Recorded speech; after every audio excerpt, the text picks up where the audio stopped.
স্বামীর বাসার ভাতের বড় দাম, কথা কিন্তু মিনিং আছে। স্বামীর বাড়ির ভাত খেতে হলে স্বামীর খোঁটা সহ্য করতে হয়, স্বামীর মায়ের খোঁটা সহ্য করতে হয়, স্বামীর বাবার ডিসরেসপেক্ট সহ্য করতে হয়, স্বামীর বোনের খোঁটা খেতে হয়, অনেক অসম্মান হজম করতে হয়, স্বামীর গালি হজম করতে হয়। তাই মেয়েরা বলে স্বামীর বাড়ির ভাতের বড় দাম। আমি কথা বলবো, কথা সত্য, তবে একটা কথা অ্যাড করতে হবে। যদি আপনার স্বামীর বাড়ির ভাতের দাম এত বেশি মনে হয়, তবে মাথায় রাখবেন বিয়ের পরে স্বামীর বাড়ির ভাতের দাম যে পরিমাণ বেশি, আপনার নিজের বাপের ঘরের ভাতের দাম তার চেয়ে বেশি। বুঝবেন, জাস্ট তালাকটা নিয়ে বাসায় যান, জাস্ট তালাকটা হোক, বাসায় যান, 3 মাস থাকেন, 4 মাস থাকেন, 5 মাস থাকেন, স্বামী নাই তালাক হয়ে গিয়েছে, তখন বুঝবেন স্বামীর বাড়ির ভাতের দাম বেশি নয়, এখন তো মনে হচ্ছে বাপের বাড়ির ভাতের দামই বেশি হয়ে গিয়েছে, ঠিক না বলেন?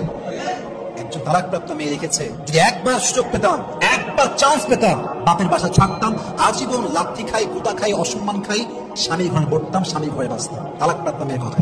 অতএব মাথায় রাখতে হবে যে স্বামীর অবদান স্বীকার করতে না পারেন, স্বামী খাওয়াচ্ছে, স্বামী পড়াচ্ছে, যা হোক, বাসায় রাখছে তো, যাই হোক, কারেন্ট বিল দিচ্ছে তো, যাই হোক খাওয়াচ্ছে তো, নুন পাত পান্তা ভাত যাই হোক খাওয়াচ্ছে তো, স্যাক্রিফাইস স্বীকার করেন যে স্বামী আপনি যা করছেন এনাফ, এনাফ ফর মি, আলহামদুলিল্লাহ, উই আর সো হ্যাপি, আমরা খুশি আছি।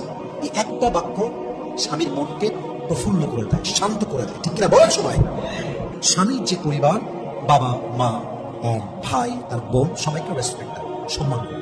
এখন অনেক মেয়ে আমাকে কমপ্লেন করে যে হুজুর, আমি আমার শ্বশুরকে ভালোবাসি, শাশুড়িকেও ভালোবাসি, কিন্তু তারা আমাকে দেখলেই পরের মতো আচরণ করে, কথাবার্তা খুব খুব ক্রিটিসাইজ করে বলে, বাজে বাজে কথা বলে, আমি তো হজম করতে পারি না। আমি বলি, বোন, আপনাকে হজম করতেই হবে, হজম আপনাকে করতেই হবে। আচ্ছা, একটা কথা ভাবেন তো, আপনার শাশুড়ি আপনার সঙ্গে রান্না করে একটা বাজে কথা বলেছে, অথবা ঘরে বসেছিলেন, দু একটা কথা বলতে বলতে বাজে কথা হয়ে গিয়েছে, রাগ করে বললেন স্বামীকে, এই তো ঘর করবো না, ঘর আমি ছাড়লাম। আমার অবাক লাগে সেই মেয়েদেরকে দেখলে যে এই মেয়েরা, শাশুড়ি একজন মায়ের মতো, আমি কথা ভুল বললাম না ঠিক বললাম বলেন?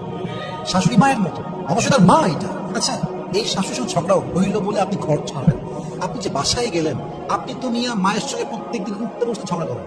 হ্যাঁ, মেয়েরা ঝগড়া করে মায়ের সাথে, রান্নাঘরে ঝগড়া, খাইতে বসে ঝগড়া, রুমের মধ্যে ঝগড়া, তার মানে কি এর সঙ্গে থাকলে ঝগড়া হয়, স্বাভাবিক, ন্যাচারাল। তো আপনি মায়ের সঙ্গে ঝগড়া করলে সহ্য করতে পারেন কেন? ওটা আপনার রক্ত। আর শাশুড়ি ঘরে সহ্য করতে পারেন না কেন? ওটা আপনার রক্ত নয়। এই মাইন্ডসেট চেঞ্জ করেন, শাশুড়িকে একদম নিজের মায়ের মতো দেখবেন। শাশুড়ি ওল্ড জেনারেশন, আপনি নিউ জেনারেশন। আপনার শাশুড়ির চাইতে আপনাকে আরো বেশি স্মার্ট হতে হবে, তবে আপনি সাংসারিক জীবনে সুখী হতে পারবেন, ঠিক কিনা বলেন?